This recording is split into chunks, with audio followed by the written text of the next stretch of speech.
you want to talk about particularly today, or things you want to share or ask? We'll open it up.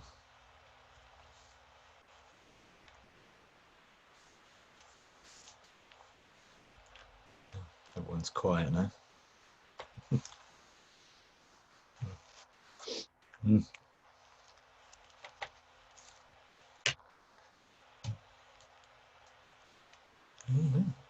No one's got anything they want to talk about?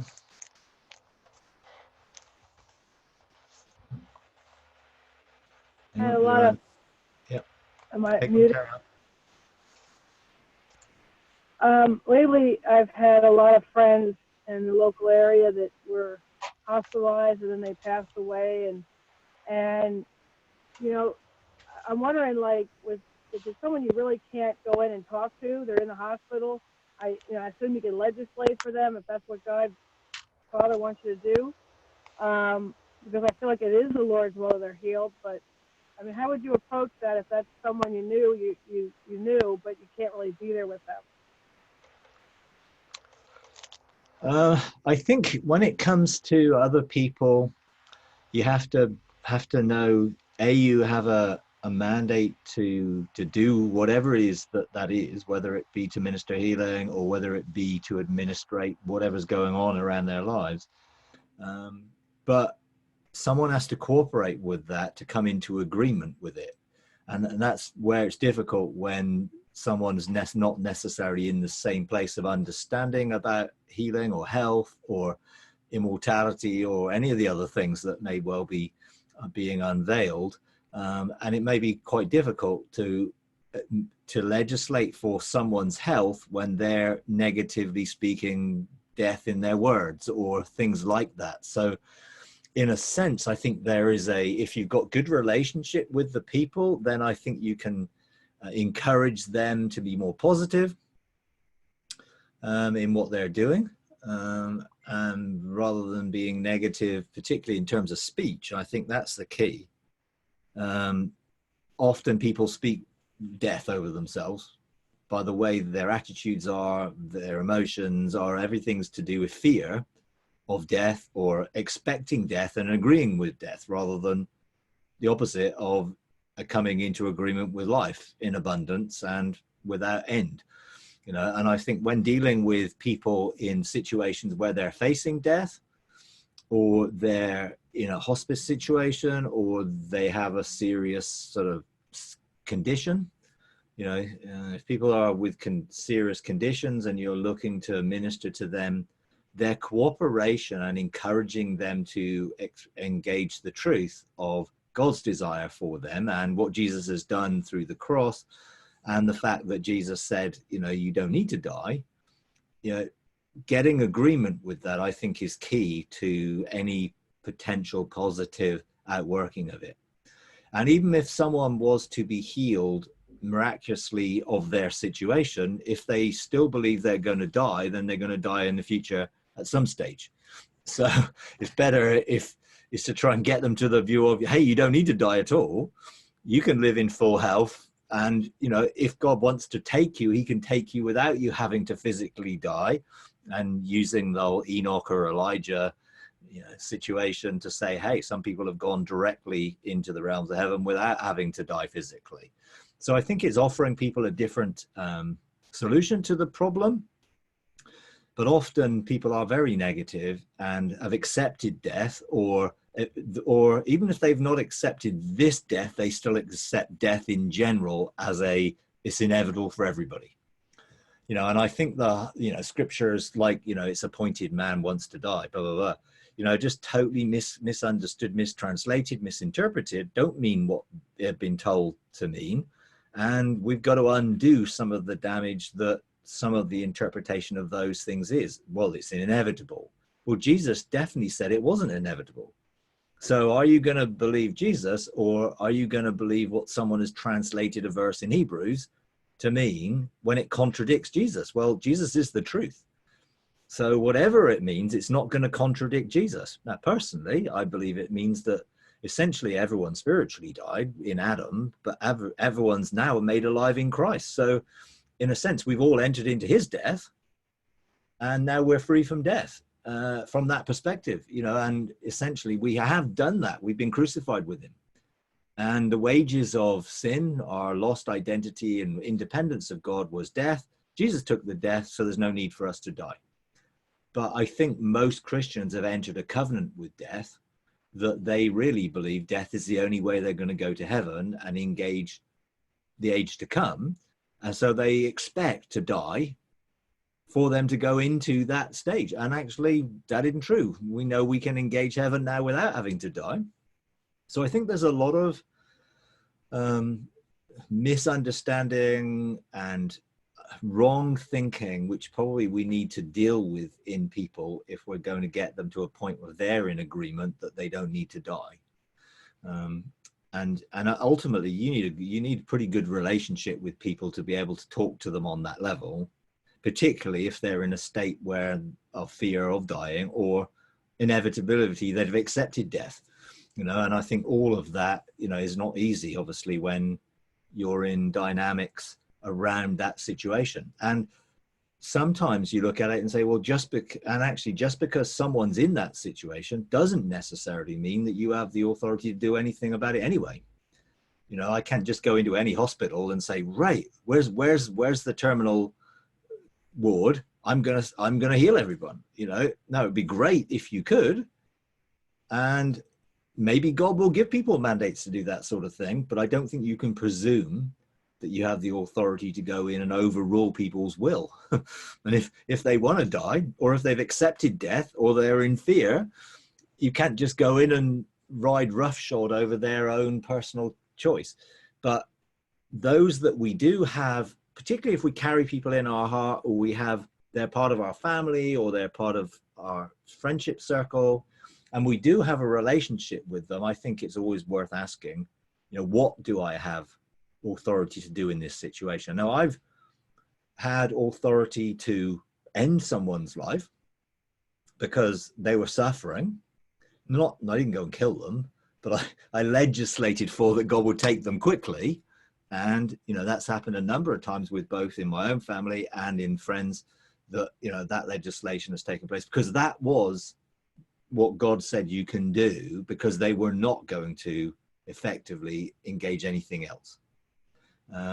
And there have been other situations where, you know, that wasn't a mandate. I didn't have a mandate to do that, but I didn't have a mandate to go in and administer healing either. Now, there are some occasions where I did, and we dealt with the spirit of death and everything around it, and the person completely recovered, and they were given 5 days to live, and they're still alive. And that was years ago. You know, so in some senses, yes, you can, but you do need to know clearly what it is that you can and can't do. Otherwise, we can run into assumptions of, I'm going to do this because I think it's what I want, or my compassion for that person can overrule, you know, what God is saying, and then I'll do something out of compassion rather than out of a mandate that God gives. So it's always worth checking everything. You know, Jesus didn't raise every person from the dead who died in Israel while he was there in his life. He didn't. There's only recorded that he did that a few times. It may be that he did it more, but it wasn't recorded, and I think that's possible. But it doesn't indicate that actually he had a mandate from God that the Father was going to stop death while he was there on earth, and obviously didn't. So I think if Jesus didn't do that, then I think we've got to be careful that we don't assume that we can do more. But we do need to know the Father's heart and then outwork the Father's heart into whatever situation it is. And sometimes you get to the situation where you know that you have a mandate to deal with the situation, but it doesn't work. Or on the surface, it didn't work. And some of that can be because we interpreted the mandate in our own minds. Therefore, when God said you have the authority to do that, we interpreted it as it will happen, when actually we probably just had the authority to do it, and it may have been for us rather than for the person sometimes, that God uses that in us rather than actually in what we think the result should be. And the results are always not always what we think that they're going to be, And we assume sometimes that, oh, well, it didn't work or I got it wrong. And actually got out a bigger picture situation in it all rather than what we thought. You know, because quite often I think we try and understand things from the limited blinkered view of the situation we've got. And that's not always a big enough picture to discern fully what God's doing in any situation. But it definitely is something which I believe when we establish heaven on earth in embassies of heaven, we will eradicate death from those areas because there is no death in heaven. So if we're going to have heaven on earth, then there can't be death in that area of heaven on earth. And of course, that area is to expand and to go beyond until it fills the earth, until there's no death on earth. You know, and I think that's something which I do believe we should be looking for. And I think in looking for it, I think that is more likely we will then begin to look at what is it to have heaven on earth. You know, and I think we can be guilty of even thinking in those terms from the wrong tree and look at it from, okay, well, it will be like this. And all we're doing is really looking at a better version, a more utopian version of what we've created on earth rather than a totally different perspective, which is heaven's perspective. And recently, you know, I was talking to the Father, and I've just done a couple of sessions on embassies of heaven. And he challenged my whole thinking on it. Now, I got to the point where I believed that by choosing realities, we can create things and see creation form things without there being physical stuff. So we could establish, you know, the example that I use often is, okay, you're establishing an embassy of heaven on earth. It is beginning to expand and increase, and you are living in health, and there is a plague or some disease that is incurable. People are going to come. They're going to want what you've got. So let's say 1,000 people turned up overnight. What are you going to do with them? You know, or where are they going to live? You know, how are you going to feed them? You know, what is it that you're going to have to do to administrate them being part of the embassy that you have?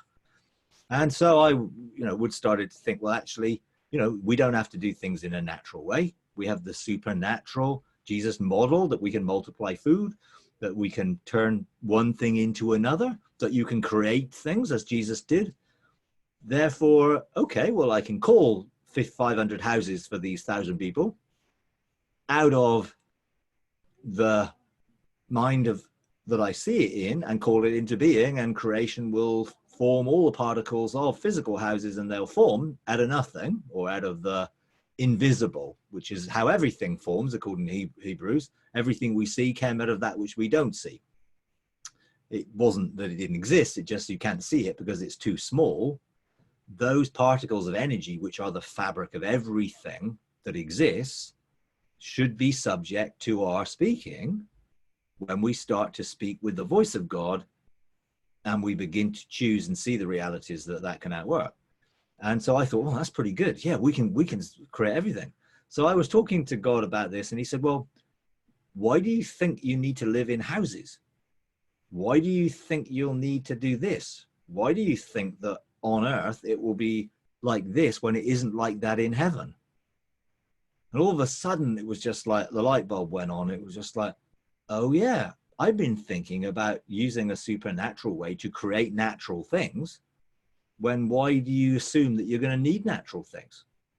And then I remembered what it's like when I'm in the Father's garden and I'm resting in the Father's garden. I float in the air. I'm part of it. I don't need a bed. I don't need a physical thing. So why do we think we'll need a house? Why do we think? Because we're looking to see the garden on earth as it is in heaven. God really didn't give Adam a city.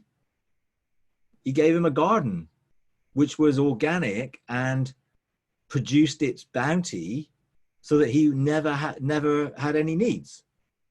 So therefore, why do we think it's going to be cold enough ever to need a house because it's going to be cold because there's weather.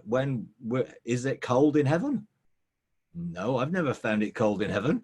I've never needed anything other than being there. So why do I think that I'm going to need this or that or the other?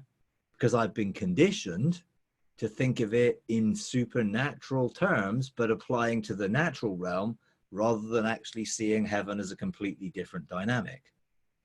And that made me think, and I now think I need to reevaluate a lot of how things, now maybe transition period that we're in, that we still need to do some of the energy healing and other things before we have an actual full manifestation where sickness is not allowed effectively.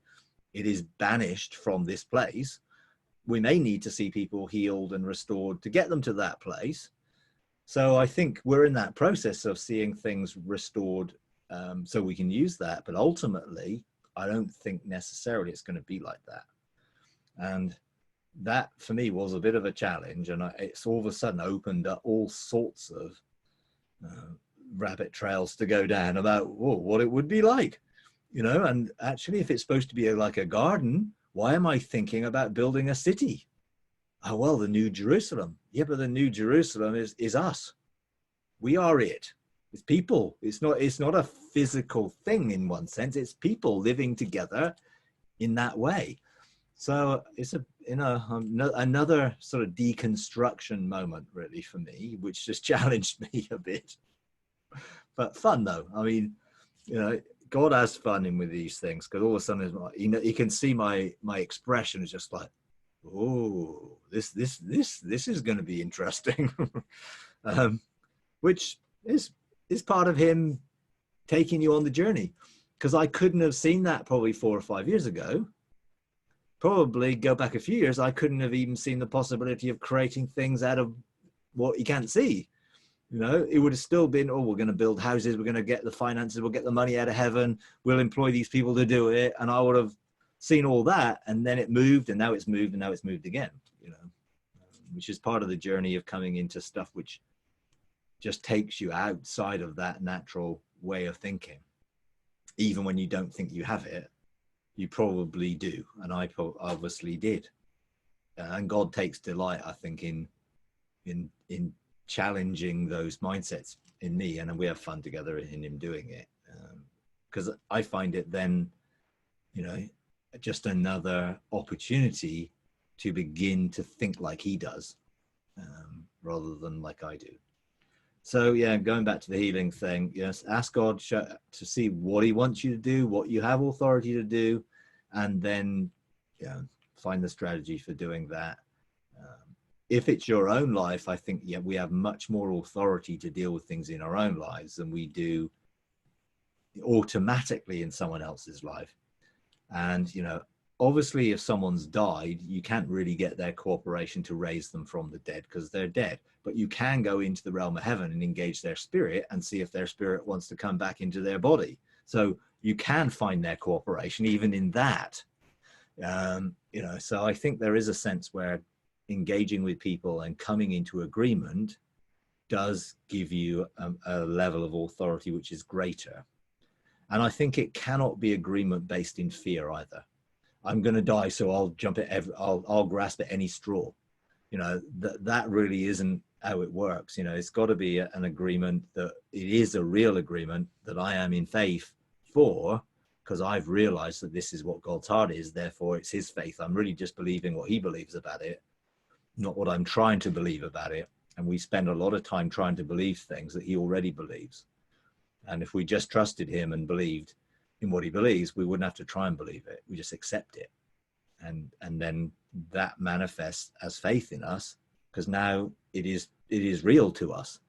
Most of the time we try and are getting to the place where we're trying to make things real that are actually real. And we spend all that time in our human effort to try and believe something which is already true, and go through the processes of disbelief and unbelief and doubt, and eventually maybe dealing with that and believing. And when we could have just said, well, you believe it, I'll believe it, and not have to go through all those processes of trying to deal with our doubt and unbelief, rather than embracing, because it's his faith. You know, if he believes it, I'm empowered to believe it in reality, but my mind maybe needs to be renewed to agree, which is what repentance is, of course. Agreeing with his mind rather than my mind. You know, I know we've developed a whole theology around repentance, which, you know, is very different, but actually that's basically what it means. With the mind of God, agreeing with the mind of God. Therefore, what he believes, I agree with. Therefore, faith is actually a manifestation of I'm agreeing with God, which is pretty good. Yeah, Mary, you got your hand up there. Well, I just wanted to jump in on that in terms of where I had this situation where we had the one deputy here who had brain cancer, and I was part of his prayer team, and he and his wife were very much agreed on, they were believing for healing. Well, then, and he was making some really pretty good progress. And then finally during the summer, he really took a turn for the worse. And I knew this from another deputy who just sort of brought me up to speed. And then this one day I just happened to be just in my regular prayer time. And I said, well, Lord, you know, how can I pray for Gunny and you know, and Regina? And he said to me, he goes, tell Robert, welcome home. And I was like, yeah, I don't like that, because, you know, I was in agreement with him. And I'm just saying, Lord, I know what that means. And I know where his position was, you know. And the Lord said, no, just tell Robert, welcome home. And so I did that, and he died later on that week. And when we got to talk to his wife at the viewing, about the same time that I had gotten that, she said he was out, and then at that point where he was seeing heaven. And, you know, and he was telling her this, he was just, pretty much he was out of it. And then at the last end, he sort of came up, and she, you know, she said that he said, well, you know, he could see heaven, he could see the angels. And so she finally said, well, then, Robert, it's okay to go. She said, because he was fighting, trying to stay for her. And she said, look, it's okay to go. And I said, well, you know, I said, you know, when I told him that, I said, initially I didn't want to, but the Lord said that was the way to pray. So that's what I did. And so, you know, now granted, he wasn't a family member or anything, but it was the whole idea of like, there would be no sense of just reiterating the same thing, he's healed, when the Lord is saying, no, tell him it's welcome home. And he's already basically halfway there. I mean, he's already seen into heaven. And I don't know how much, if anything, he knew about, you know, heavenly encounters and things like that. I don't think a whole lot, if at all. But, you know, it was already, in a sense, a done deal. He was dying. He was ready to go.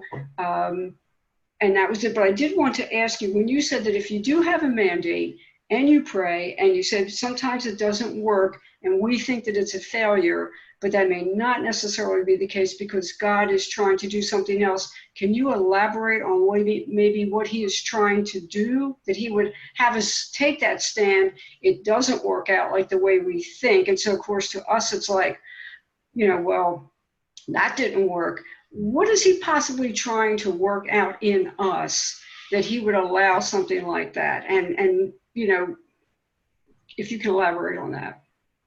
Yeah, I mean, sometimes when he asks us to do something, it's a test of our obedience to do it without having to understand what's going on. But yeah, you asked me to do that, I'm going to do that. And I think in that process, you know, he's looking for, obviously Jesus only did what he saw the Father doing. Now you could say, well, Jesus had 100% success rate. Well, what about Judas? What, you know, actually, you know, well, it didn't seem very successful. The guy hung himself. So, you know what I mean? So some of it was, there is a context to some things which goes beyond the picture that we can see or even be able to understand, in that we're part of the whole fabric of creation, and God is also interacting us with everything else he's doing with everybody, you know, in a continual, I think, looking to outwork his will and purpose through, you know, imperfect people doing imperfect things, but still bringing good out of every one of them, to eventually have a purpose that will align with his purposes, you know, because he's rewriting it on the fly. So it's like I'm rewriting the script to outwork my heart, but actually the way this is going to happen is going to be different from if this had happened or that had happened, or if this person had said yes to this, this could have happened and they said no, so and this is going to happen now. You know, so it isn't, I don't think, this fatalistic, it's all agreed, it's all going to happen, therefore everything's going to happen, so really just accept it. We are involved in the process, and therefore, can we thwart the will of God? Well, we can thwart the will of God for our own lives, you know, temporarily, certainly. And we can choose to go walk off independently like Adam did. God didn't desire Adam to go and walk independently. He wanted still him to be in the garden and walking with him. So, but God made a way of restoring everyone in Christ that had been lost in Adam. So, you know, eventually he has now crossed. For that to happen, how many people were involved? You know, and how many people probably thought they'd failed in their involvement because they didn't see the fulfillment of everything they thought that was going to happen in their lifetime when it was actually going to happen. They prophesied it, but they never saw it. And most prophets really only get the imminence of what they're prophesying. They really don't see if it's outside of their time frame very often. So how many of those prophets would have thought they failed? And you get the whole history in Hebrews 11, where you see, well, these people died having not received the promises, but they're now seeing the promises outworked through us and in us. So I do think sometimes it is about us and not necessarily the situation itself, that it is something in us that's teaching us or showing us that there are complexities to life that are beyond the simplistic, say this and it's going to happen, because there are more dynamics involved. And when it comes to healing, I think God wants to teach us what are the reasons that are behind sickness, not just, well, lay hands on this person and they're all going to be sorted. Because if they don't understand what's behind the sickness, then they'll get sick again. So I think God wants to teach us not just to heal people, but to help them maintain health. Therefore, I think helping us to see that it's more complicated than just laying hands on people, I think is part of our journey of understanding and learning to be able to discern better. And you go through a process of that. And if it all just happened instantly and never went wrong, if you like, or never didn't happen, we would never learn, because it would just be here, well, it's a formula. You lay hands and this happens.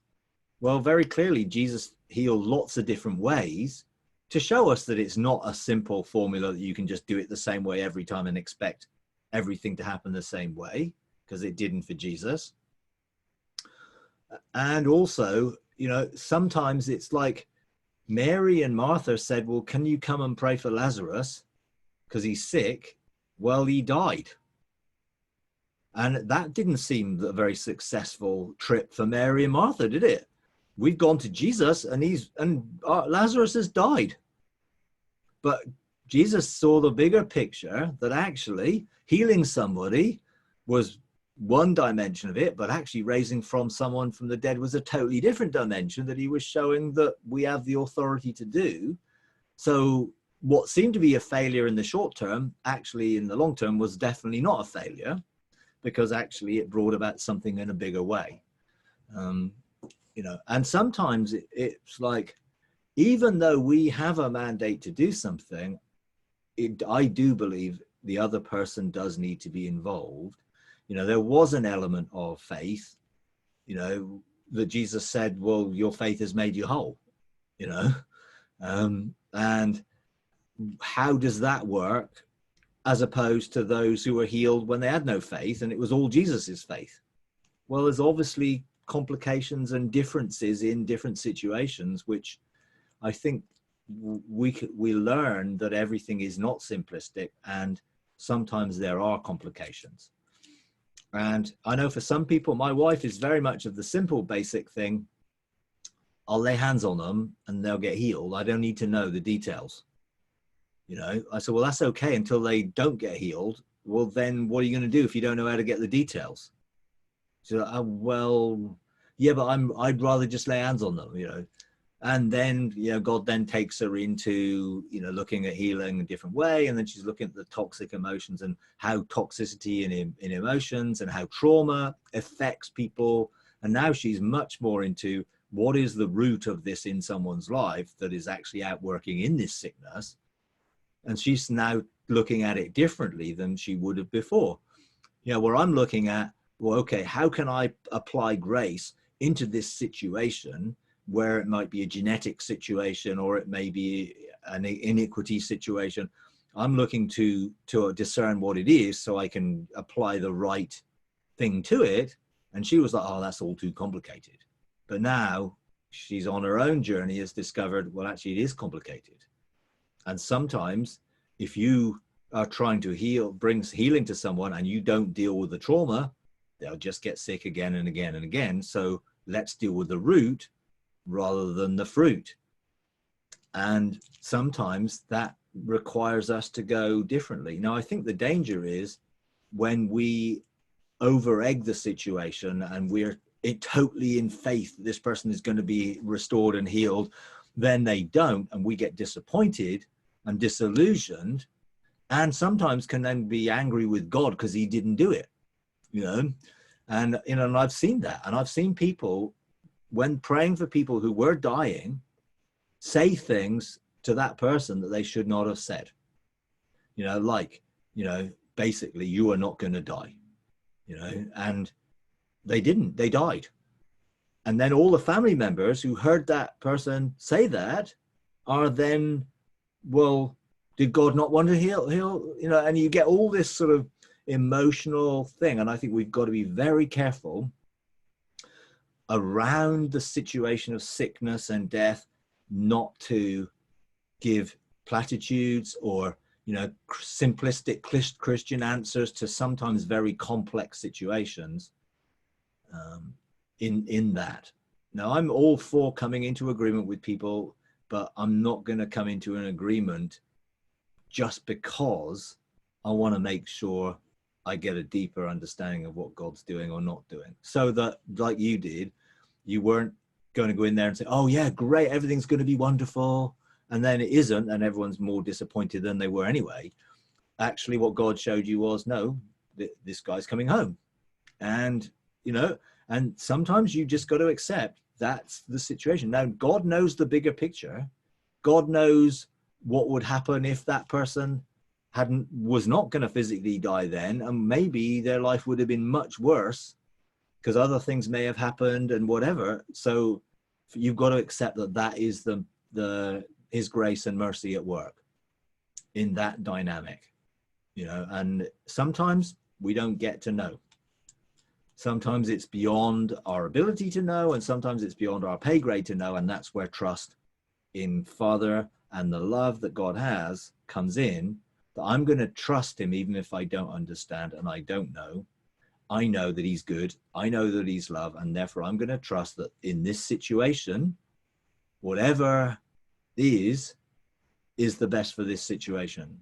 And, and if it's something where there's a negative that the enemy is doing something and this isn't God, then by all means, we've got the right to stand against the works of the enemy. But we've got to be very careful that we don't attribute to the enemy something that isn't his and give him any space in that. But also not think everything's God and isn't there. You've got to discern. And I think that's the Hebrews 5:14. It is through practice that we train our senses to discern. Discernment does not come automatically. I think that's why I think we go through these processes, and it isn't just a done deal fixed thing. And sometimes the Holy Spirit tells people stuff and sometimes he doesn't. And it seems, as it says, well, sometimes he wills and sometimes he doesn't. Now, well, that doesn't seem very fair, but that's just the way it is. But what he wanted to do is train us to train our senses, our spirit, to be able to do that without the dependence on God. Can you give me the answer? No, I'm looking and I can see the answer and I can see the solution because I am growing in maturity as a son and therefore practicing learning how to do that. And some of the things we go through are practice scenarios, if you like, that help us to discern better. become more discerning to discern what is good, what is not good, what's God, what isn't God in the situations, rather than assuming or not having the discernment that we need. And so I think some of what God does is train us to discern. And sometimes when we realize that we didn't discern too well, it then helps us to learn from that situation and learn to discern better the next time. And I think often, it says quite often there, it's like through trials or troubles or difficult situations that we do learn to subdue and rule and overcome and learn. Well, if you don't have the trials, then you don't have the scenario to help us learn. When everything's wonderful and all okay, well, most people don't even bother to learn anything. It's usually when they get to crisis that they're then looking for a solution. And ultimately, I think God wants us to be prepared, and therefore he is teaching us through situations of life. I don't think, unfortunately, we get the Matrix download of a plugin and all of a sudden we know everything. Because that isn't a relational way of doing it, and God is relational, and it's about process in relationship, not just about an event or something just happening. So, yeah. Yeah, well, it's sort of going along that lines. I picked up a free Kindle book, and it was talking about, I think the name of the title is like, "Why Doesn't God Talk to Me?" And just one of the things that they brought up is, a lot of times, we can hear someone else talk about this elaborate experience that they have with God. Like for us, sometimes when we hear some of the things, that you've experienced, and you sort of say, well, why doesn't God do that with me? I don't have that. And one of the points that the author brought up is that God knows what you need to know when you need to know it. And he also knows that you could misuse having that kind of a situation in the sense that, he knows whether or not you can really handle it. Is this going to become something that is going to start glorifying your ego, or you're going to, in a sense, turn a ministry out of it, as opposed to, you hear it, you do it, that's it. And so it was really an interesting thing of where she was saying, don't necessarily beat yourself up. God will let you know what you need to know. He knows what you can handle, and he's not going to give you something that ultimately you could destroy yourself with, because you wind up getting an overinflated sense of who you are, and your ego starts running rampant, and you get off, out into the weeds somewhere. So sometimes when I hear you talk about stuff, I'll say, no, why doesn't God talk to me like that? But it was good to have the realization, because the point she was saying is that, God has different callings for different people. And if you're not called to administrate that, to know that, then don't worry about it, because that's not what you're supposed to be doing. Yeah, no, I agree with that totally. And I think so often we compare ourselves with someone else, because that's the nature of people. And it's just like, actually what we need to be is know ourselves in relationship with God, and then know that he is going to treat us differently, uniquely, because we are unique and we are different. And therefore principles are good, but actually formulas aren't. And trying to oh God, why didn't you speak to me like that? Well, I'm not that person, and I haven't been through what they've gone through. Therefore, how can I assume he's going to speak to me the same way that I haven't gone through what they've gone through? And therefore, a lot of people, I think, particularly in the charismatic type setups, they want the quick fix, lay hands on me. I want the revelation you've got, but I don't want to pay the cost. It's like, you paid the cost so I can get it for free. And actually, life doesn't work that way. There is a cost to learning, to growing, to maturing. I cannot get mature with a laying on of hands session. I get mature through growing and maturing in life. And I think that's the way it's supposed to be. And each life is different, and therefore everything that we face and the things that we go through, are different than everyone else. And therefore we can't expect to have the same thing. I think the key is God does speak to everybody. and he's trying to speak to everyone, and most people aren't listening or can't listen or haven't learned to listen. So the key is to learn to listen, and then God will speak to you the way he wants to speak to you, not necessarily the way he speaks to me or anybody else. And that's good, because it's designed for you, you know. And I think in the past, again, we've just developed too much about this is how you do it. If you do it this way, this will work. And then some people try it and it doesn't work. And then disappointment sets in, or what's wrong with me? You know, why didn't it work for me? And then it all comes back to, well, I'm obviously not good enough, and God doesn't love me enough. And that's sort of the descent into self-pity that can happen when we then focus on methodology in formularization rather than principles. You know, the principle is God speaks to us. I cannot tell anyone how he is going to do that. All I can share is this is how he does it with me, but find how it works for you, you know. And you know, that for me is where God wants to bring us, into a place of maturity where we can be free to be us without having to compare with anybody else, or actually even then, well, now I can tell other people how to do this, you know, because the majority of people won't be able to do it the way you do it because they're not you. Some people who are quite like you or may have had similar, may be able to take some of those principles, but you know, it's like, you know, going through the different stages or seasons that we go through in life. You know, you can say, well, you know, the process of one, you know, engaging the dark cloud, or going through this process of dealing with self or whatever, they're all different. All you can say is that God will take everyone through that process because he wants everyone to come to a place of surrender and reintegration and wholeness. But he's not going to do it formulaically, that you can make him do it this way. You know, which is why, you know, when Ian Clayton did his stuff on separating soul and spirit, I just so didn't relate to it because it was just so aggressive. And, you know, I'm going to take this axe and I'm going to split these logs and I'm going to, and I just felt, well, I don't resonate with that. So what am I supposed to do? So I took it back to God. I said, what am I supposed to do? He said, well, let me do it. You know, for me, if I had done it like that, I would have done it in the power of my will to divide it. And then it would have just reaffirmed my power to do it in myself, which is the very thing in me God wanted to deal with. You can't do this in your own strength, in your own way.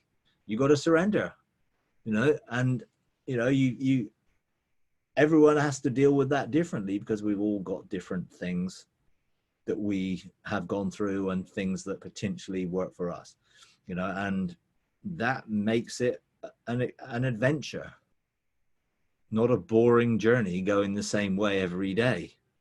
You know, I have adventures when I travel because I don't go the same way every time. Sometimes that's my, you know, GPS's fault because it takes me down roads that I didn't really want to go, but I go there anyway.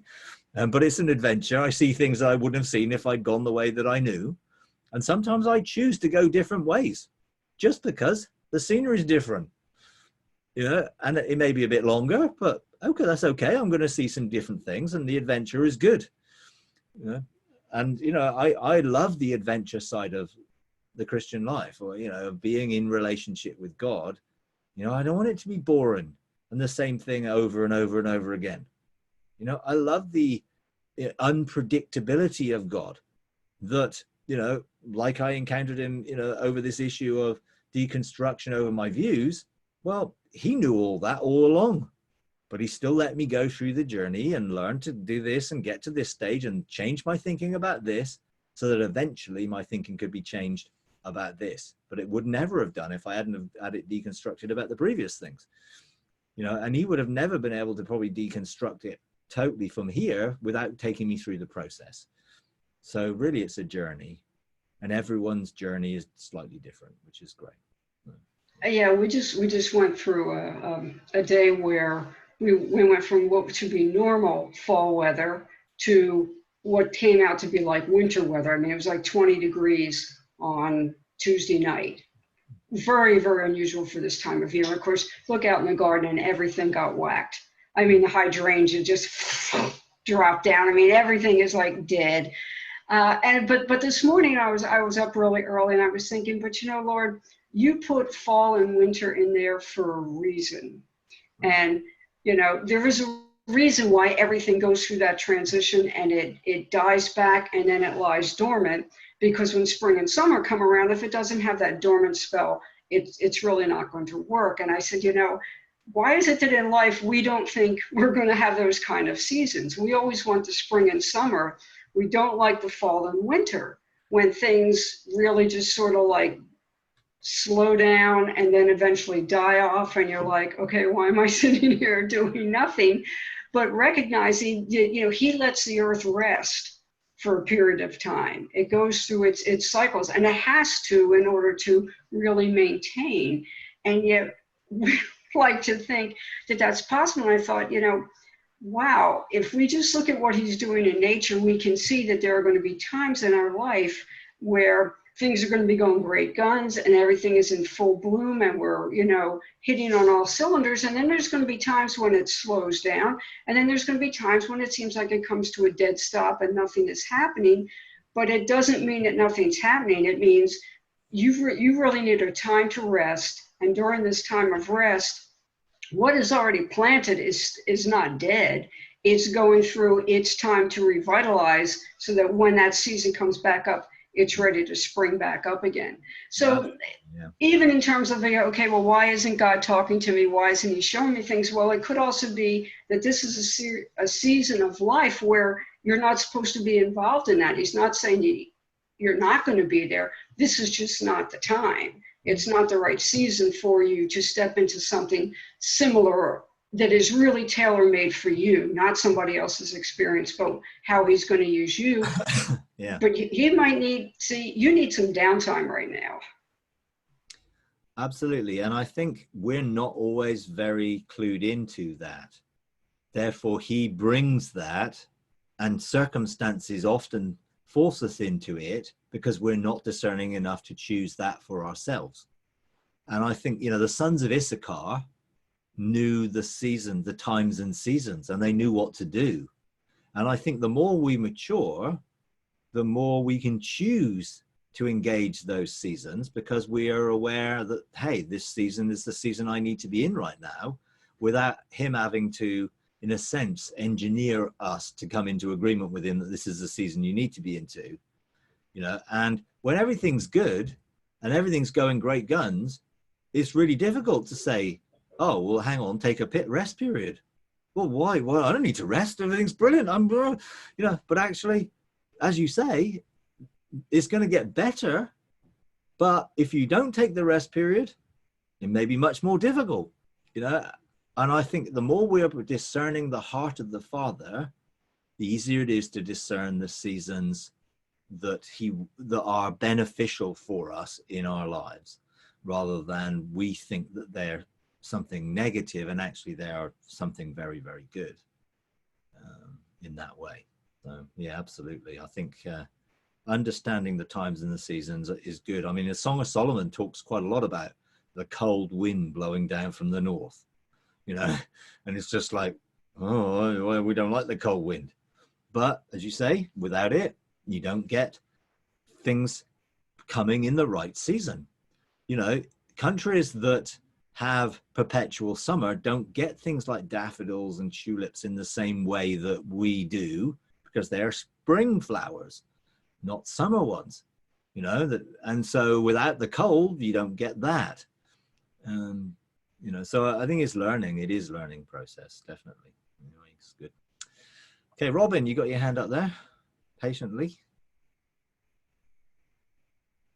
Hi, finally got my thing unmuted here, Mike, and everybody. As I just want to say first, I so resonate with what you've all been talking about here, and just that sense of total surrender, I think, as the avenue to really understand what God is saying to us as unique individuals in creation, and being totally resonant with the seasons that we're in. I have a question on it, in a sense, on a different topic, as we're talking about the seasons, the wind, et cetera, et cetera.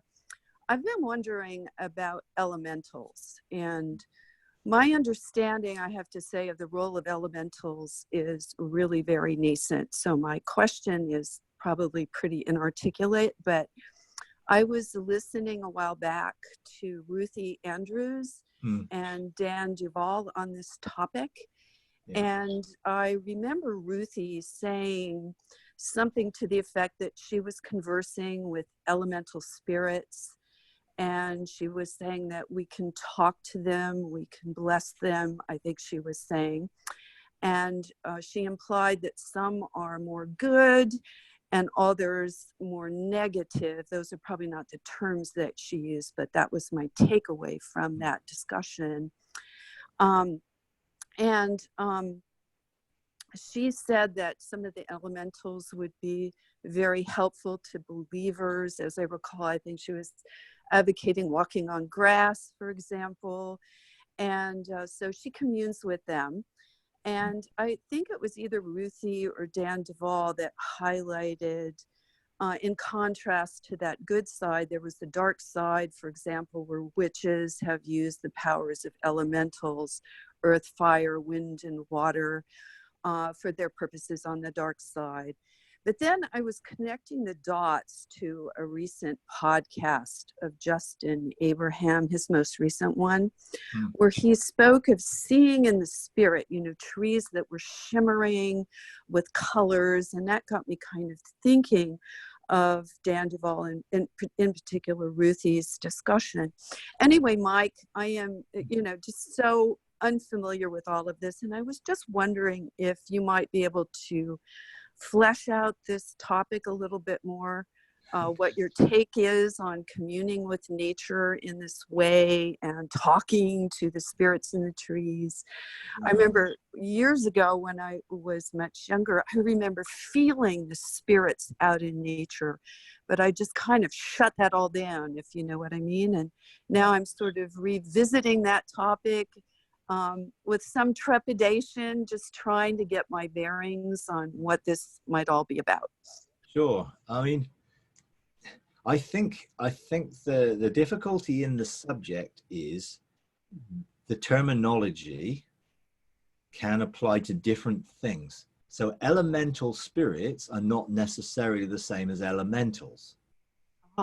They are spirits that have been assigned to the elements, which the enemy has assigned spirits to the elements to effectively influence through people often what those elementals are doing.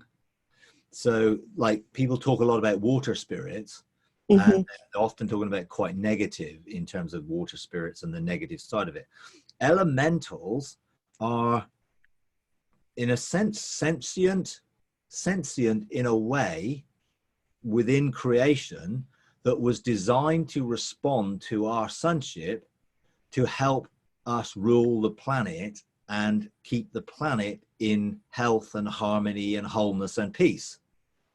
So Adam would have connected to the elementals of the wind and the water and all of those things in a way that they would help him in his stewardship of the planet. Now, they are neutral. They're not good. They're not bad. They're neutral, and it's what's influencing them. They're obviously designed for good, but they're in themselves, they're not good or bad. It's who they're following is the key to what they're doing. So Wiccans and witches and others are summoning the elementals, and sometimes they're then also using elemental spirits in their process, which are not elementals. They're then influencing elementals to produce certain things. So for instance, hurricanes, whatever, well, the elementals of the wind coming together to influence this in a way, in a negative way, could be the result of those invoking those things for negative things. So you're saying they're invoking the spirits of the elementals Well, I think, towards the negative. yeah, well, there are elemental spirits that have been assigned to those things Right. to influence people, to influence the elementals negatively. Uh-huh. So people like Wiccans and witches who are connected to this whole arena can be influenced by those assigned by the enemy to work his purposes, because man has got the rulership of the planet. The enemy does not. So if man gives him authority, then he uses that authority in a negative way, Right. through these ways of doing it. So he influences people. The devil doesn't do things independently of people. It's through people who's the vehicle of outworking authority. So those who willingly choose to engage that and give themselves over to that are influenced. Other people are influenced probably in an unawares way, but they're cooperating with that because of their lifestyles and things that they do. So I think there are elemental spirits that are connected to the enemy's sort of way of operating that influence people to influence elementals to do things negatively. I see. But then we can have the sons of God who connect with elementals, don't need elemental spirits because we have our own spirit, and connect with elementals to do things positively. I see. And so they are open to influence. And of course, they were designed to be influenced by the sons of God. And ultimately, Wiccans and all of that stuff are still children of God. So elementals still respect their sonship, even though they're not operating in relationship with the Father. They're still sons. They're still sons of the kingdom planted into the earth, effectively. Therefore, they recognize their influence. Now, most Christians will have, in a sense, basically have no concept of any of these supernatural spiritual dynamics. Therefore, they just go along with everything in that way and don't take authority to deal with it. So we've just given authority to the Wiccans and witches and everything else. Now people are coming into sonship. They're now starting to take authority back and then start to say, well, actually, I'm not allowing this hurricane to come and do this. I'm not allowing that hurricane to do that, or this situation to happen, or that situation to happen. Because we're realizing that we do have authority towards creation. Now, if creation is sentient, not as an individual is, but through these elementals, then that's why we can say figuratively, but also not just figuratively, that it's groaning, creation is groaning or longing, or in bondage to corruption. In what way? Well, through these things. And, the elementals are, in a sense, connected to creation with a way of bringing creation effectively under the rulership of God through his children. And we need to discover and rediscover that. So, I know one of the testimonies that I've heard from a friend was they were doing a court case to try and deal with a hurricane. And they went into the court case to see what the accusations were. And an elemental turned up. And then they were starting to say, well, what are the accusations? Why are you blah, blah, blah? And the elemental said, well, I'm not a spirit. I'm an elemental. And they were like, well, what's one of those? How does that work? Well, I've been influenced to produce, or we have, because it's more than one, that then works together to produce wind. And you may have elementals associated with areas, regions, and they then come together to produce bigger events that are seen as weather movements or other issues. So I think, it's just one of those things that is a topic which has begun to become unveiled, and people are now beginning to explore, what does this mean? Personally, I don't think elementals, and the Greek word is stoichion, so some people would use the word stoichion or stoichions to describe it, and you'll hear different terminology used. I don't think that they are in any way good or bad as we would define it. They are there to help, but they are there to help whoever takes authority, and they recognize authority. And if we're not using the authority, you can guarantee that someone else is, or some other people are. And not all Wiccans or witches are looking to do negative things. You know, some of them are just using things in a way because they've seen that there is a connection with nature, and, you know, whether you to make Gaia or Mother Earth or, you know, all these type of, you know, they're all part of the sort of terminology that people get caught up in. And there are some of them not necessarily always doing negative things, but because they're doing it independently of a relationship with God, the enemy can get into it because he's operating through the DIY tree rather than the tree of the path of the tree of life. So they're following the wrong path, therefore they're more susceptible to wrong influences that the enemy is using in them and through them. So they may not realize that they're doing bad things. Now, there are those who've given themselves over to Satan, Satanists, and all those things, who definitely know what they're doing, and they're out to rob, kill, and destroy.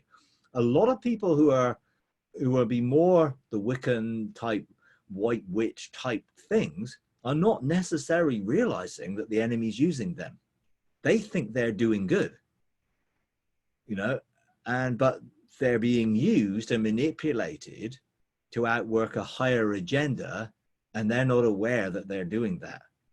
So in a sense, the more we become aware of our sonship and the more creation begins to respond to that through the elementals, then you'll find that we will begin to effectively start to influence things more positively and have more authority in these areas.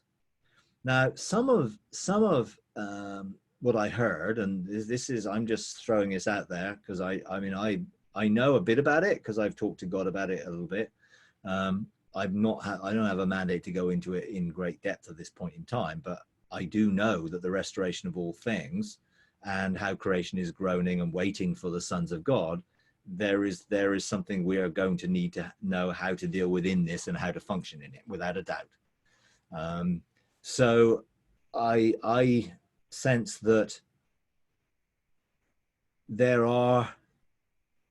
when revelation comes out, there is the desire to limit that revelation and restrict it, so where we are in the dark and are not aware, and the enemy will do that through religion, who will then put it off limits, and they'll say, oh, this is all nonsense and all new age and whatever stuff. And so a lot of Christians will like, oh no, I'm not having anything to do with that.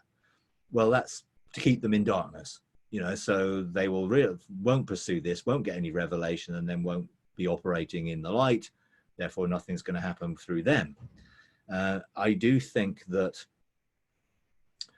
therefore, some of what's being shared, for instance, a lot of the forest fires, you know, elementals are very connected to trees, and trees are very connected to the earth because they're rooted in the earth, and they have a mycelial network of communication between each other. You know, they're not independent.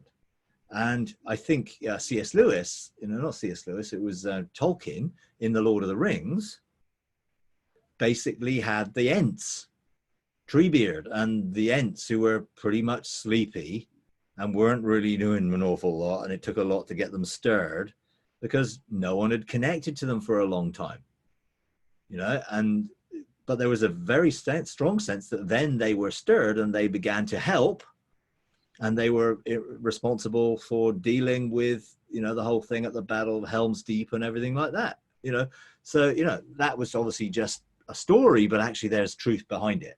And I do believe that there is and I resonated with Treebeard in that story. Something about it just made real sense. And I felt, there's something to this. But they were very much looking for influence. And it was, some of them were a bit grumpy, and it's just like, well, you know. But actually there was a sense where there's a stirring, and therefore the trees and the forests, which are operating under a godly influence, if you like, because if without those trees and forests, we would not be able to breathe. You know, they are producing most of the oxygen and dealing with most of the CO2. You know, that's why the Amazon rainforest being destroyed is a danger to the planet, in a sense. So there was a sense where a lot of these forest fires, seemingly that this was a definite ploy to destroy good forests and trees who were not operating negatively, in a sense, or not being negatively influenced, but there was a thing of the elemental spirit of fire influencing the elementals and to destroy the forests. And you got huge things in Australia at the moment, huge forest fires. You've had a lot of it in California and in other areas. It was up in Washington state, and you know, a couple of years ago. And, you know, I was involved in some of the court cases that were being done to try and deal with some of this. And I think there is something to it all. You know, I'm not saying I understand it all fully, but I do believe that there is a sentience that we can connect to that is within creation for us to bring creation into the freedom of our sonship and set it free from its bondage, and therefore be the positive influence that's going to bring good. Now, of course, negative eschatology will remove that stewardship thing, because it will take it out of, well, it's all going to be burnt up by fire in the end, so what's the point of all this? Rather than realizing that we're supposed to see the kingdom of God fill the earth and the glory of God cover the earth, and we're supposed to see heaven on earth and heaven and earth back into agreement and perfect alignment. So I do believe we have got a responsibility towards creation to steward it correctly. And I think some of the way we do that is through engaging elementals in a positive way to influence them to be producing fruitfulness and bounty. Because in the garden, you know, going back to restoring the garden on earth, there was a full, complete interaction and relationship between creation and Adam, and that would have involved elementals. And When you, yeah. sorry. When you engage with the elementals, do you speak to them? What do you do exactly?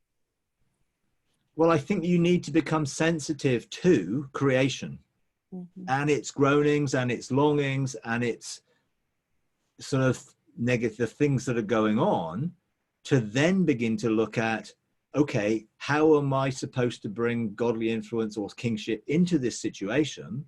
And then begin to address those things, to begin to work with you in cooperation to bring those things about.